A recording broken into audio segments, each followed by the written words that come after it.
পাঁশকুড়ায় এই মুহূর্তে পাঁশকুড়ায় শুভেন্দু অধিকারী, বিরোধী দলনেতা শুভেন্দু অধিকারী, তিনি গেছেন দুর্গতদের পাশে দাঁড়াতে গেছেন। পাঁশকুড়ায় জলবন্দী এলাকায় শুভেন্দু দুর্গতদের ত্রাণ বিলি বিরোধী দলনেতার বাইকে করে গেলেন। দেখছেন সেই ছবি, বাইকে বানভাসী এলাকায় বিরোধী দলনেতা।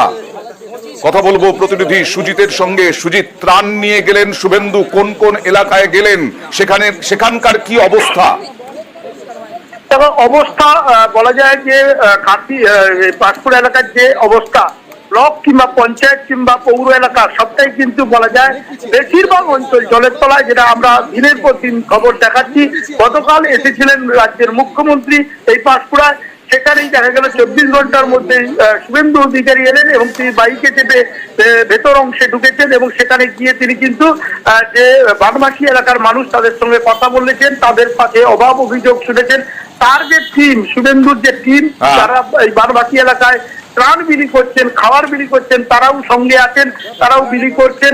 সব মিলিয়ে পাঁশকুড়ার বন্যা পরিস্থিতি যখন যথেষ্টই বলা যায় যে উদ্বেগের, তখন আজকে বিরোধী দলনেতা পৌঁছে তিনি কিন্তু ওই এলাকায়, যেসব এলাকা মূলত জলবন্দী, যেমন মোহাম্মদবাড়ি রয়েছে, যেখানে রয়েছে মেচগ্রাম থেকে উত্তর এবং দক্ষিণ অংশের সবটাই কিন্তু জলের তলায় হয় এবং সেখানে কিন্তু ত্রাণ বিলি চলছে এবং তাদের অভয় দিচ্ছেন যে রান্না করা খাওয়া শুধু নয়, শুকনো জিনিসপত্র দেবেন। সব মিলিয়ে পাঁশকুড়ায় অবস্থা তা একেবারে সরকার হোক বিরোধী দল হোক সবার পক্ষ থেকে ত্রাণটা যেন পৌঁছয়, অন্তত খাবার যেন